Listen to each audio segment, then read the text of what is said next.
Please subscribe एवं like ज़रूर करें।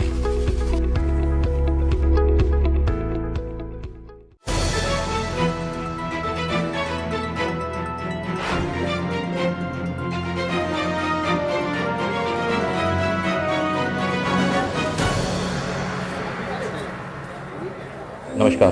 कार्यक्रम के इस भाग में हम बात कर रहे हैं उस महामारी की तरफ जो एक बार फिर से लौटकर हमारे देश और हमारे शहर पर आपदा बनकर आ रही है। हम बात कर रहे हैं कोविड-19 यानी कि कोरोना वायरस के बारे में।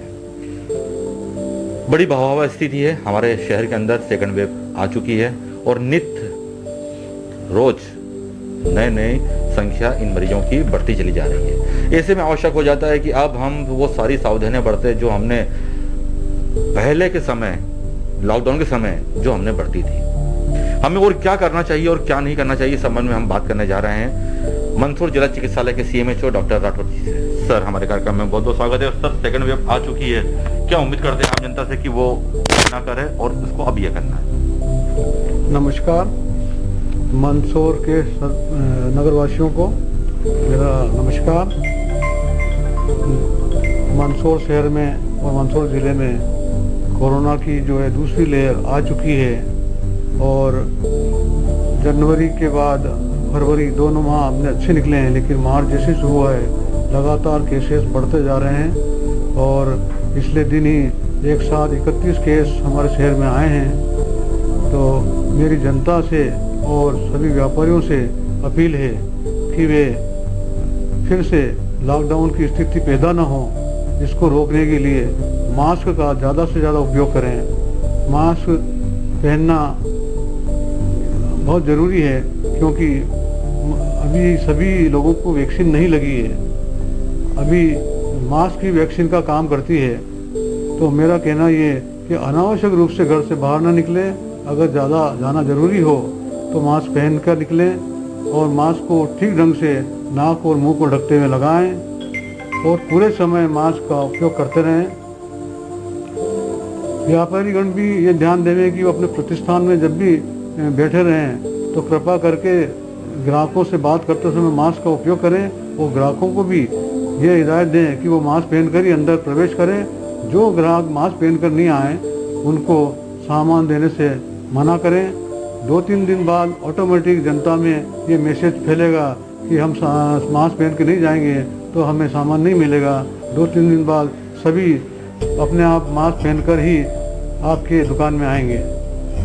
अनावश्यक चीज़ों को कहीं से भी छूना नहीं है। अगर छू ले तो उनको हाथ को सैनिटाइज करना है, हाथों को साबुन से धोना है। इसके अलावा प्रतिष्ठानों के बाहर 2 गज की दूरी पर हमें गोले लगाना है और सोशल डिस्टेंसिंग का पालन करना है। बड़े बड़े जो आयोजन हैं वो आयोजन भी अब नहीं करें और अगर कोई आयोजन भी करता है तो हमें उससे जाने से बचना चाहिए। इसके अलावा भी त्यौहार आ रहे हैं तो त्यौहार में भी हमें शांति से मनाना है, भीड़ इकट्ठी नहीं करना है। जहाँ तक कोशिश करें कि घर में त्यौहार मनाएं और इसके लिए एक नारा भी सरकार ने दिया है कि हमारी होली हमारे घर, आपकी होली आपके घर का नारा को चरितार्थ करते हुए सब अपने घर पर ही होली मनाएं। सर, ये तो आपने हमें बता दिया आपने चीज़ें कि ये चीज़ हमें अपनानी चाहिए। सर, मंदसौर जिले के अंदर जो बूम हुआ एकदम से कोरोना मरीजों का, क्या कारण मानते हैं? क्या बूम, किस कारण से ये बूम एकदम से हुआ और रोज इतने सारे मरीज निकलते जा रहे हैं हमारे मंदसौर के अंदर और मंदसौर जिले के अंदर? कहाँ पर लापरवाही हुई है लोगों? कोरोना जो है पिछले साल जब आया था तो कोरोना के केसेस कम थे, लॉकडाउन की स्थिति थी और उस टाइम पे डर बहुत ज़्यादा था तो लोगों ने डर के मारे घर से बाहर भी नहीं निकले और बड़ी सावधानियाँ रखी। आज स्थिति उलट हो गई है। आज कोरोना के केसेस बढ़ गए हैं और लोगों में डर खत्म हो गया है। आज लोगों को समझाइश देने के बावजूद भी, केसेस बढ़ने के बावजूद भी लोग जो है अपना मास्क पहनना भूल गए हैं और घर से मास्क पहन के निकलते ही नहीं हैं। जब भी उनको रोकते हैं, टोकते हैं तो वो ये कहते हैं मैं जल्दी में आया और मास्क घर पर भूल गया। तो कृपा करके जो है जनता से अपील है कि वो अपना मास्क पहने। ये पहली लापरवाही है। दूसरी लापरवाही ये है कि जब भी घर से बाहर निकलते हैं तो मास्क को ठीक ढंग से नहीं पहनते हैं। तो मास्क को भी ठीक ढंग से पहना जाए। केवल नाक के नीचे मुंह पे लगा लेते हैं या दाढ़ी पे लगा के घूमते रहते हैं और उसको कहते हैं ये मास्क है। तो एक ये चीज़ है जो हमें ध्यान रखना है। तीसरी लापरवाही ये है कि हम बहुत अभी भी जो है अनावश्यक रूप से घर से बाहर निकल रहे हैं, शादियों में, पार्टियों में, सेमिनार में और बड़े गैदरिंग में जा रहे हैं, तो उस जगहों पे भी जो है फैलने के चांसेस ज़्यादा रहते हैं। और सर परिस्थितियाँ बिगड़ चुकी हैं, काफ़ी मरीज निकल रहे हैं सर, अब अस्पताल प्रबंधन ने इसके लिए क्या व्यवस्था करी है यदि मरीज बड़ी संख्या में आते हैं तो? जिला अस्पताल में जो है कोरोना को लेकर पर्याप्त तैयारियां की जा चुकी है।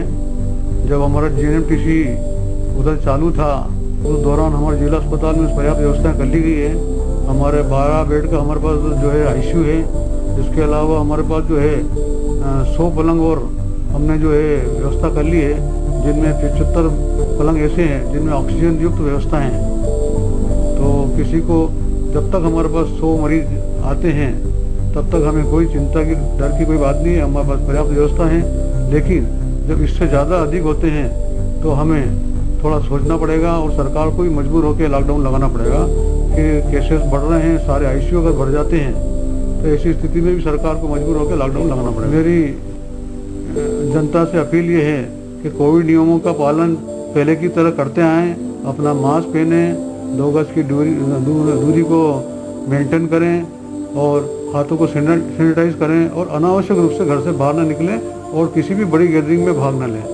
Thank you. तो इसको अगर देखा आपने कि परिस्थितियां बिल्कुल भी पक्ष में नहीं रही हैं, कोरोना का कहर एक बार फिर से हमारे शहर पर बढ़ने लगा। यदि हम अभी भी लापरवाह बने रहे तो आने वाला समय हमारे लिए बहुत दुखदायी होने वाला है। जी हाँ, अब ये सिर्फ कपोल कल्पना बात नहीं है, ये हकीकत में बदलने वाला है। हम अभी भी लापरवाही बरत रहे हैं, मास्क नहीं लगा रहे हैं, हाथों को सैनिटाइज नहीं कर रहे हैं और बड़े बड़े गैदरिंगों में हम हिस्सा करें, जैसे अभी सीएमओ साहब ने बताया।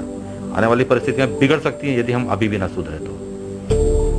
आप स्वस्थ रहें, कोविड-19 के प्रोटोकॉल का पालन करें और एक बार फिर से लॉकडाउनों की होने वाली परिस्थितियों को टालने का प्रयास करें। आज का बस इतना ही। मैं राजेश कुल से सभी पूरे एनआईटी के साथ में संपर्क चाहता हूँ, अनुमति दीजिए अगले अंक तक के लिए। एक बार फिर से अनुरोध करते हैं कि कोविड-19 के नियमों का पालन करिए, अन्यथा परिस्थितियाँ बिगड़ने वाली है। नमस्कार।